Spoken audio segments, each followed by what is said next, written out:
ഇസ്ലാമിൻ്റെ ഒന്നാമത്തെ അടിത്തറ എന്ന് പറയുന്നത് തൗഹീദാണ്.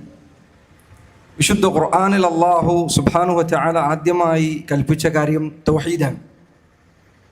ഖുർആനിൻ്റെ 1/3 എന്ന് പറയുന്ന സൂറത്തുൽ ഇഖ്ലാസ് മുഴുവൻ തൗഹീദാണ്.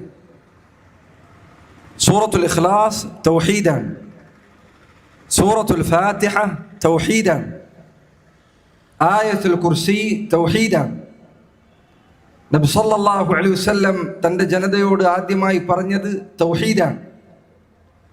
തൻ്റെ സഹാബത്തിനെ ആദ്യം പഠിപ്പിച്ചത് തൗഹീദാണ്. മുസ്ഹഫിലെ ആദ്യത്തെ കൽപ്പന തൗഹീദാണ്. ഇസ്ലാമിലെ ഏറ്റവും പ്രധാനപ്പെട്ട കാര്യം, അള്ളാഹുവിൻ്റെ ദീൻ എടുത്താൽ അതിലെ ഏറ്റവും ഗൗരവമുള്ള വിഷയം തൗഹീദാണ്. അഷ്ഹദു അല്ലാ ഇലാഹ ഇല്ലല്ലാഹ് എന്ന തൗഹീദിൻ്റെ വാക്ക് പറഞ്ഞുകൊണ്ടല്ലാതെ ഒരാൾക്ക് മുസ്ലിമാകാൻ പോലും സാധിക്കുകയില്ല.